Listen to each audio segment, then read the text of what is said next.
राधे राधे।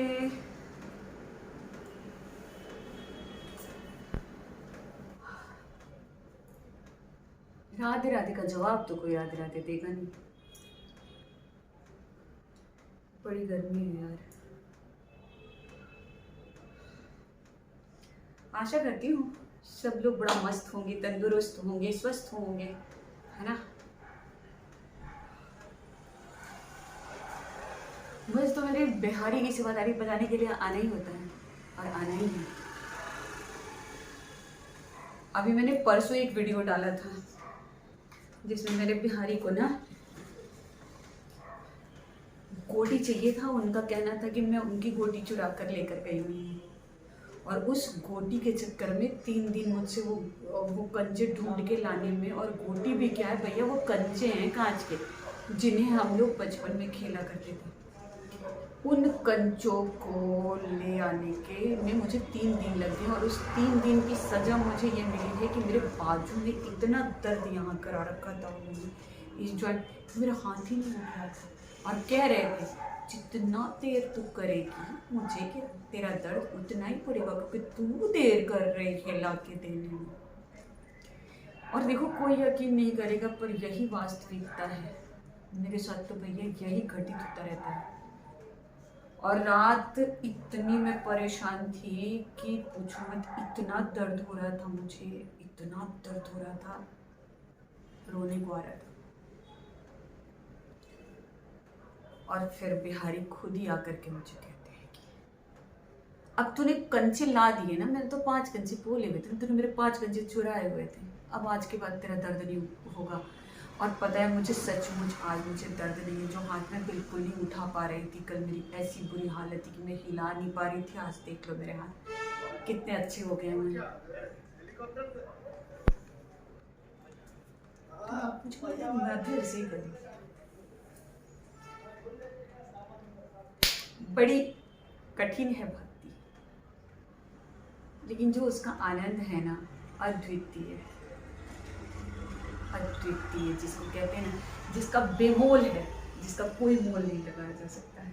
ऐसी है बिहारी की भक्ति, ऐसी है राधे रानी की भक्ति, जिसके कितने कोई किसी की सामर्थ्य नहीं है कि कोई उसका मोल लगा सके।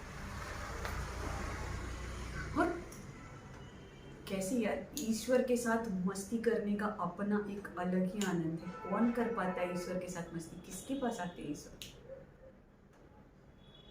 पर मेरे ईश्वर मेरे साथ जैसे मैं मस्ती खोरूँ वैसे ही मेरे साथ मस्ती करने के लिए। सोचो कहते हैं, आप कहते हैं अगर तुम मुझे ये नहीं दिया ना तो मैं तुम्हें दुखा दूंगा, मैं तुम्हें चिकोटी काट दूंगा। भगवान तुम्हारे साथ करते हैं। तूने उस युग में मेरे 5 गोटियां चोरी की हुई थी, अब मुझे चाहिए मतलब चाहिए। तू जितने दिन देर करेगी मुझे ला के देने में, मैंने 5 गोटियों के बदले में 15 गोटी दी है, इंटरेस्ट उसके ऊपर। 3 दिन लेट किया था, 3 दिन लेट हुआ तो 3 दिन के हिसाब से मल्टीप्लाई करके दिया मैंने 5 गोटी। समझ रहे हैं, ये है बिहारी। अब मैं क्या बताऊँ, जरा इसको फ़ोन को ना घुमाती हूँ मुझे।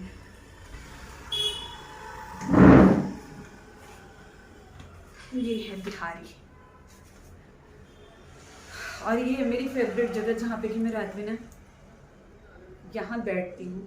मैं यहीं चेयर लगा के बैठती हूँ, यहीं पे बैठ के मैं अपना जाप करती हूँ, यहाँ से बैठ करके मैं टीवी देखते रहती हूँ, यहीं से बैठ के मैं बिहारी से बातें करती रहती हूँ। और सारी कार्यक्रम जो है मोस्टली मेरे यहाँ पर चलते रहते हैं। अच्छा लगता है रात के सन्नाटे में यहाँ का आवरण बड़ा ही खूबसूरत होता है और बड़ा ही अच्छा लगता है यहाँ। तो इसलिए मैं अपना मोस्टली वक्त जो है मैं यहाँ पर स्पेंड करना पसंद करती हूँ। एक होता है ना, हर किसी का होता है कि अपना एक अपने घर के अंदर एक पसंदीदा जगह होती है जहाँ पर उसे बैठना बहुत अच्छा लगता है। चारों तरफ खिड़कियाँ, छत है जो मेरा, उस छत पे बहुत बड़ी बालकनी है और छत पे मेरे छत वाली बालकनी में कम से कम मेरे 30-35 कमरे होंगे, ऊपर नीचे सब जगह लगे हुए। लेकिन फिर भी मुझे उस जगह से ज़्यादा बेहतर अपने ये जगह लगता है, तो मैं यहाँ बैठती हूँ। तो कई अनुभूतियाँ मैं आप लोगों को अपनी बता चुकी हुई हूँ अभी कल रात की घटना मैं बता ही रही हूँ कि उस कंजों के चक्कर में मुझे 3 दिन से मेरे हाथ में बहुत यहाँ पे पेन हो रहा था। और पेन भी ऐसा देख लो, कहते हैं ना कि आपको जो आपके शरीर के या आपकी चीज़ों की वजह से अगर आपको दर्द होगा तो वो दर्द ठीक होगा ना। मैं मेडिसिन ले रही थी 2 दिन से क्योंकि बहुत असहनीय दर्द हो रहा था, लेकिन मेडिसिन असर ही नहीं कर रहा था। और करता भी कैसे, क्योंकि वो किसी मेडिसिन से रिलेटेड कोई दर्द ही नहीं था, वो तो बिहारी मुझे दिए पड़े हुए थे। लेकिन फाइनली मेरा दर्द एकदम ख़त्म हो गया है। देख लो मैं एकदम हृष्ट पुष्ट तंदुरुस्त हो चुकी हुई हूँ, क्योंकि मैंने बिहारी की कंची दे दी। और आज बिहारी मुझसे कह रहे थे कंची दे दिए, लेकिन अब तू मेरे साथ खेलेगी ना। मैंने कहा हाँ बिहारी, इसी हॉल में कंचे खेलेंगे, बेडरूम में कंचे खेल। अब ये 750 स्क्वायर फीट का एरिया है घर का, तो इस 750 स्क्वायर फीट का जो कहते हैं ना कारपेट एरिया, इस कारपेट एरिया में मैं भगवान के साथ कंचे ही खेलूँगी और क्या करें। पर इसकी अपनी अलग पराकाष्ठा है इस आनंद की। इससे अधिक आनंद में कुछ और हो ही नहीं सकता। इससे कहते हैं ना, इससे अत्यधिक आनंद कोई और चीज़ दे ही नहीं सकती है। अभी मैं कथा पढ़ के उठी, मुझे थोड़ा नीचे मार्केट तक जाना था, तो बिहारी मुझे पहले, मेरे मार्केट तक जाने से पहले बिहारी मुझे कह रही वीडियो बना लियो। कहता भगवान को ना अपनी तारीफ, अपनी चर्चा बेहद पसंद है। जितनी ज़्यादा आप भगवान की चर्चा आप करेंगे ना, भगवान उतने ही आनंदित होते हैं, आपसे उतने ही करीब होते हैं, आपसे उतने ही कहते हैं ना निकटता उनकी आपके पास बढ़ती है अगर ईश्वर चर्चा जितनी ज़्यादा। इसलिए कहते हैं सब तजो हरि भजो, हरी चर्चा होती रहनी चाहिए। तो कितने प्रश्न मैंने पूछे, प्रश्नों के जवाब आप लोगों से आए ही नहीं। और मेरी कथा तो निरंतर चलती रहती है। आज ही मैं जो कथा पढ़ रही थी, अभी मैं पिछले कई दिनों से मेरे जो अध्याय चल रहे हैं कि जब भगवान गोलोक धाम जाने का वक्त ईश्वर का करीब आने लगा था बिहारी का, तो उद्धव जी को जब इस बात की अनुभूति हो चुकी हुई थी, वो जान चुके हुए थे, तो उद्धव जी जब नारायण के पास गए हैं कि मैं कैसे जीऊंगा, मुझे नहीं रहना है इस संसार में। भगवान उनको बोल चुके हुए थे कि इस शरीर का मोह कर त्याग करके और अपने इस सांसारिक प्रपंच से दूर रह करके अब तुम्हें तीर्थ यात्राओं में अपना समय व्यतीत करना है, तुम्हें तीर्थ यात्राओं का भ्रमण करना है, संत महापुरुषों से मिलना है, जिनसे आपको मेरी चर्चा करनी है और उनसे उनके अनुभूतियाँ सुननी है आपको। तो ये चीज़ थी। अब लेकिन उनको समझाने के लिए कई गुरुओं का दृष्टांत, जिसे उन्होंने उद्धव जी के सामने प्रस्तुत किया है, और किसके थ्रू, उन्होंने अपने ही पूर्वज राजा यदु का उदाहरण देते हुए कि राजा यदु के पास एक बार दत्तात्रेय जी, और दत्तात्रेय जी स्वयं भगवान के अवतार ही हैं।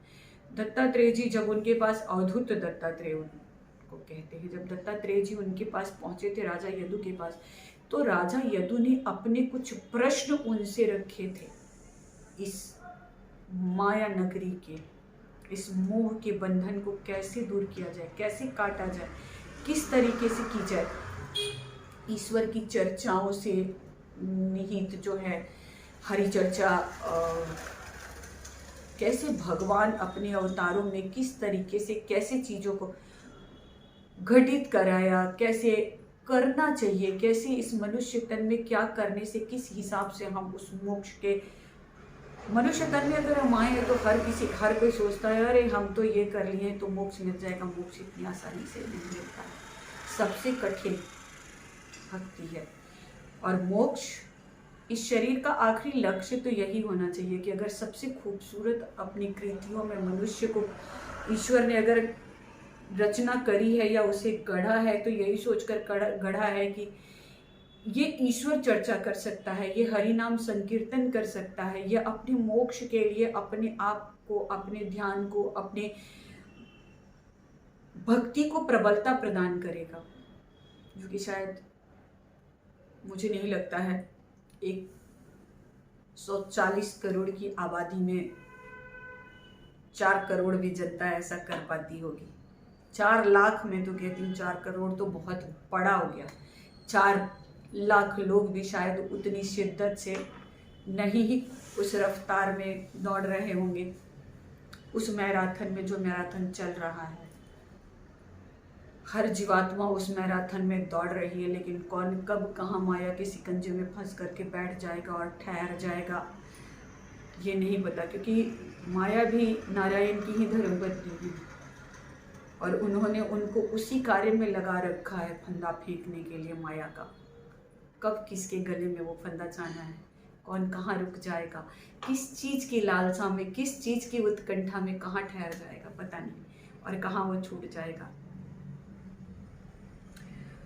तो अवधूत दत्तात्रेय ने 24 गुरुओं का वर्णन किया है। मैं आप लोगों को धीरे धीरे वो सब बताऊंगी, वो 24 कौन हैं, जिनमें आपको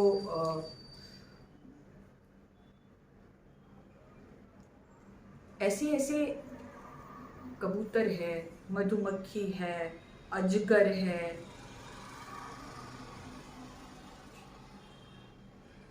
बहेलिया है, भौरा है,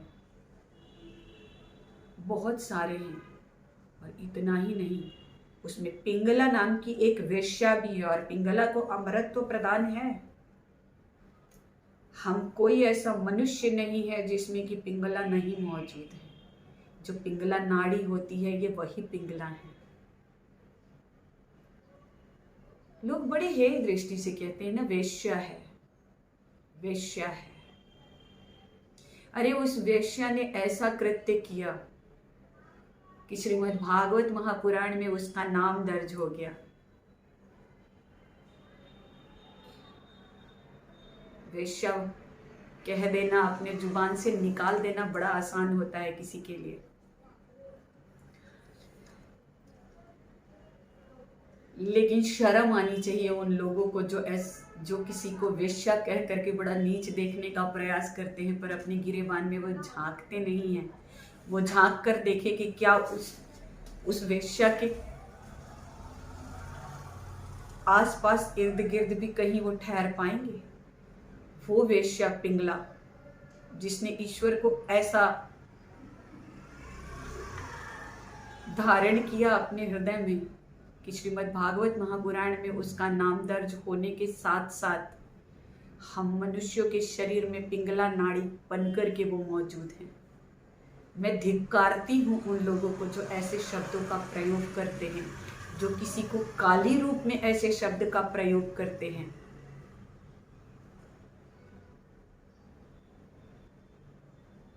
अहंकार विनाश का घर होता है, और मैंने देखा है लोगों का ऐसे विनाश होते हुए।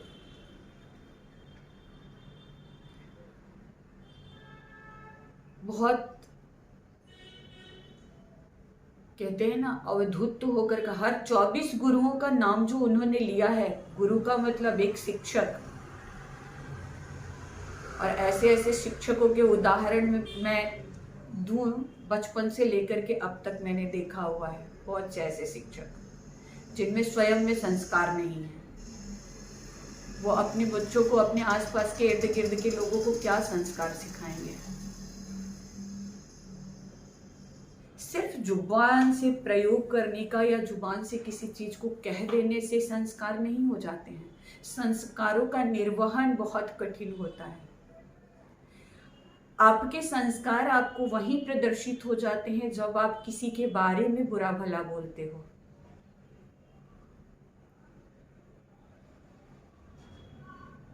इस पता नहीं बिहारी आज अभी अवधूत दत्तात्रेय की चर्चा मुझे करने के लिए अगर कहें तो एक गुरु के स्वरूप में, उस वक्त राजा यदु ने उनसे एक गुरु के रूप में प्रश्न पूछा था, वो एक गुरु के रूप में जवाब दे रहे थे, और उन्होंने भी अपने 24 गुरुओं जिनको उन्होंने माना था उन गुरुओं के बारे में उन्होंने बताया। और अवधूत दत्तात्रेय ने जिसे गुरु के रूप में 24 को माना था उसमें पिंगला थी, और वो अवधूत दत्तात्रेय जो स्वयं नारायण के अवतार, और उन्होंने पिंगला नाम की उस वेश्या को अपने गुरु का दर्जा दिया।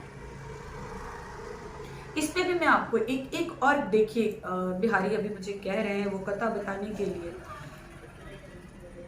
एक बड़ा ही प्रकांड ब्राह्मण, प्रकांड पंडित का घर था।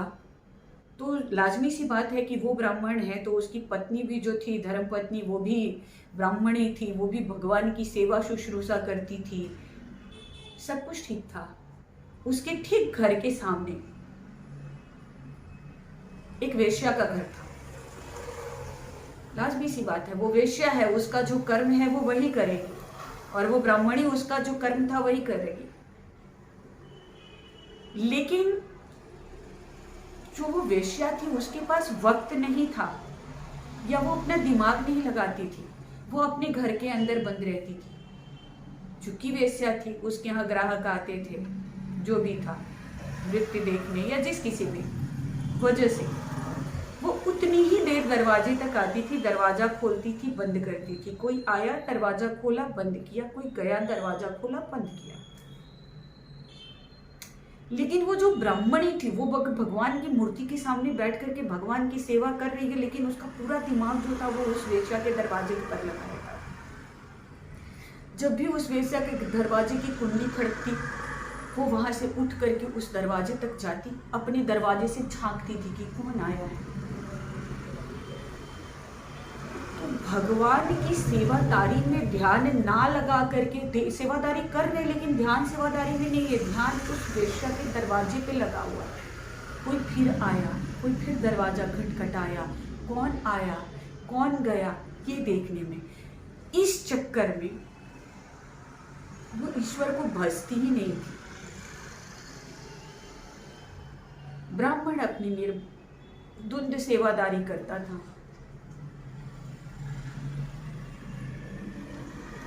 समय आया, काल सबके आनी ही है, मृत्यु तो पूर्व निर्धारित है, आनी ही है।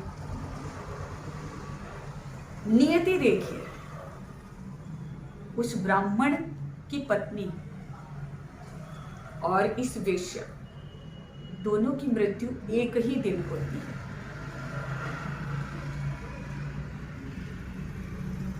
यम लोक से दूत आते हैं, दोनों को लेकर जाते हैं। लेकिन वेश्या और वो ब्राह्मणी दोनों जब यमराज के सामने खड़े होते हैं, समक्ष खड़े होते हैं, और जब उनकी इस मनुष्य तन में की गई घटनाओं का आकलन मूल्यांकन करने के बाद जब चित्रगुप्त बताते हैं उनके कर्मों का लेखा जोखा, तो वेश्या जो थी उसको स्वर्ग मिलता है और ब्राह्मणी जो थी उसको घोर नरक मिलता है। इस पर देवताओं ने प्रश्न पूछा कि ऐसा कैसे, ये तो ब्राह्मण स्त्री है, इसने तो ईश्वर की सेवा करी है, ये तो पूजा पाठ करती थी, ये तो बड़ा एक घोर ब्राह्मण की धर्मपत्नी, सात्विकता, न मांस खाना, न मदिरा का सेवन करना, न कुछ बुरे कर्म करना, ये तो भगवान की सेवादारी करती थी, और वो तो वेश्या है, उसने तो पूरा जीवन अपना वेश्यावृत्ति में निर्वहन किया है, फिर उसे स्वर्ग और ऐसे नर्क। अब भगवान अच्छा देव जो हैं वो बताते थे कि ये ब्राह्मण परिवार में जन्म लेकर एक घोर ब्राह्मण की धर्मपत्नी होकर भी ये अपने कर्मों से चूक गई, और इसने जो कृत्य किया है उसका दंड तो इसे मिलना ही चाहिए, क्योंकि वो दिन भर उसके घर का दरवाजा देख करके जाके मोहल्ले में, गांव में उसके बारे में बुराइयां करती रहती थी कि वो ऐसी है, चरित्रहीन है, तो ये है तो वो। पर वो जो वेश्या थी वो तो कहीं जाती ही नहीं थी, किसी से मिलती ही नहीं थी, किसी प्रपंच में थी ही नहीं, किसी के लिए राग द्वेष, किसी के लिए गलत बोलना, अपशब्द बोलना, अपशब्दों का प्रयोग करना उसने किया ही नहीं था। तो यमराज कहते हैं कि इसे जो कर्म दिया गया था इसने तो निभाया ही नहीं, इसने उसके आसपास भी नहीं गई, लेकिन इस वेश्या को जो कर्म देकर इस मनुष्य तन में भेजा गया था, इसने पूर्णतः उस कर्म को निभाया है। ये किसी प्रकार के राग द्वेष प्रपंच हर चीज से बची रही है, इसने किसी की बुराई नहीं करी है। इसे जो कर्म दिया गया था इसने पूरी निष्ठा और ईमानदारी से निभाया है।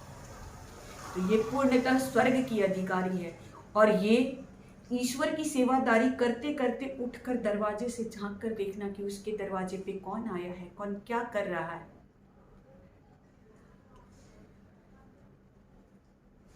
उसके बाद निकल करके मोहल्ले और गांव में उसकी बुराई करना, उसकी बुराई जो स्वयं आकर सुन भी नहीं रहा है। आप पीठ पीछे किसी की बुराई करना और किसी के बारे में अपशब्द बोलना जघन्य अपराध है। कई हत्याओं के बराबर आपको उसका दंड मिलता है। चुगली निंदा पुनः कह रही हूं, घोर जघन्य अपराध है जो उस ब्राह्मणी ने किया था। वो घोर नरक की अधिकारी हुई। तो इसलिए कहते हैं कि शिक्षक बन करके अवधूत दत्तात्रेय ने राजा यदु को वो चीजें बताई, और उन्होंने अपना शिक्षक किसे माना था, जिन 24 को धीरे धीरे मैं सबके बारे में आपको बताऊंगी क्यों, कैसे उन्होंने उस चीज को उसको अपना गुरु माना, कैसे उसको अपने गुरु का दर्जा दिया और क्यों माना।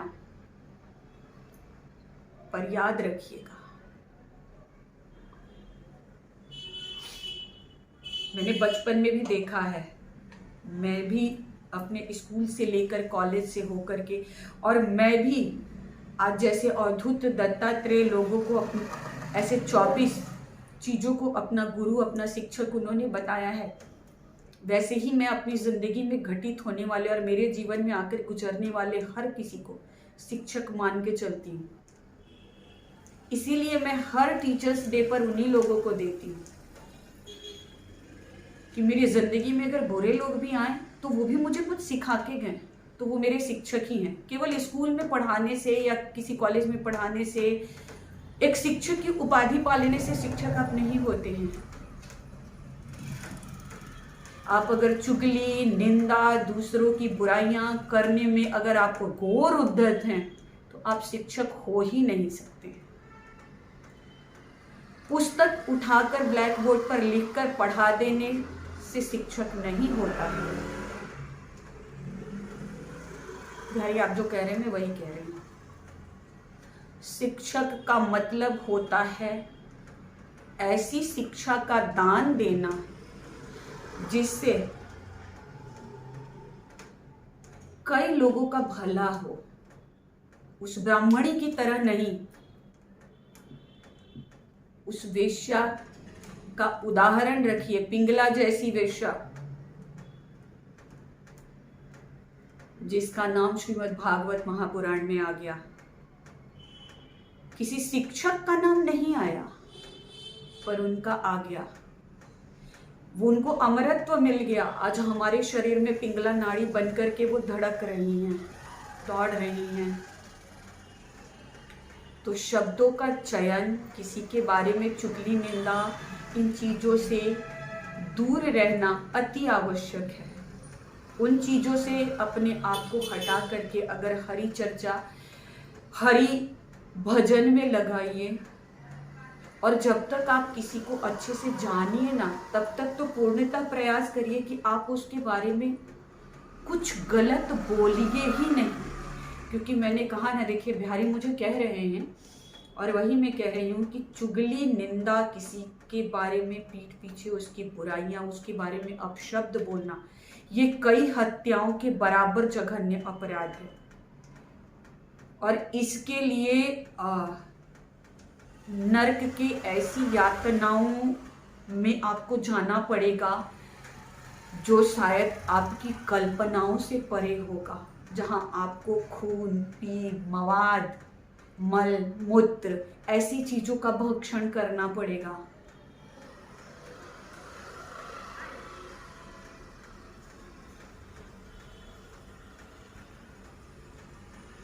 तो मुझे तो बिहारी बता रहे हैं तो मैं आप लोगों को बता रही हूँ, पर फिर भी मैं आप लोगों से सच्ची माने में न करबद्ध निवेदन करूँगी। देखिए, अगर भगवान खुद बता रहे हैं और मैं आप लोगों तक पहुँचा रही हूँ, तो यार जितना वक्त गुजर गया, बचे हुए वक्त को प्रयास करिए कि उसको सुधारने का प्रयास जारी रहे, उन चीज़ों से खुद को दूर रखने का प्रयास करिए।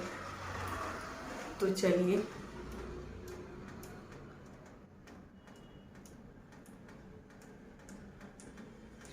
हाँ, बिहारी जो मुझे कह रहे हैं मैं वही आप लोगों को बता रही हूँ कि ये कथा जो है अभी यहाँ पर, ये कथा नहीं है, ये ज़िंदगी जीने का तरीका है और यही वास्तविकता है। अगर हम इस हिसाब से अपनी ज़िंदगी को जिए तो वो 24 जो गुरु ईश्वरीय अवतार जो अवधूत दत्तात्रेय हैं, अगर सोचिए जिन्होंने अपने आप के लिए 24 ऐसे गुरुओं का चुनाव किया जिन्हें अपना गुरु माना, तो कुछ तो बहुत अलग रहा होगा। तो प्रतिदिन मैं आप लोगों को कल से ऐसे 2 से 3 गुरुओं का, जिन्हें दत्तात्रेय जी ने अपना गुरु माना है, मैं आप लोगों को बताऊंगी और आप लोगों से प्रार्थना करूंगी कि जब ईश्वर स्वयं मुझे जरिया बना करके कह रहे हैं तो आप लोग इस चीज़ से जुड़िए और इसे सुनिए और इसे समझने का प्रयास करिए। तो कल मैं पुनः ले करके आऊँगी। आज पता नहीं, आज बिहारी ने मुझसे पिंगला का वर्णन कराया, तो कल मैं पुनः आप लोगों के पास इस कथा को आगे बढ़ाते हुए उपस्थित होंगी। तो कल फिर मिलते हैं, तब तक के लिए राधे राधे राधे राधे राधे राधे। खुश रहिए, प्यार बांटिए, अपने आसपास के लोगों को खुश रखने का प्रयास करिए। जो खुश है उनको नहीं, जो खुश जो कहते हैं कि मुझे किसी की आवश्यकता नहीं है, या जो बड़ा ही खुश हैं, जिनमें दम अभिमान है, वैसे लोगों को नहीं। छोटे छोटे बच्चे, बुजुर्ग, बहुत से ऐसे मिलेंगे आपको जिनके पास बात करने के लिए कोई नहीं। ऐसे लोगों को तलाशिए, ऐसे लोगों को खुशियाँ प्रदान करिए, ऐसे लोगों से मिलिए। तो चलिए कल पुनः मिलते हैं, तब तक के लिए राधे राधे राधे राधे राधे। हर हर महादेव शंभो। जय जय श्री राधे, जय जय श्री राधे, जय जय श्री राधे, राधे राधे।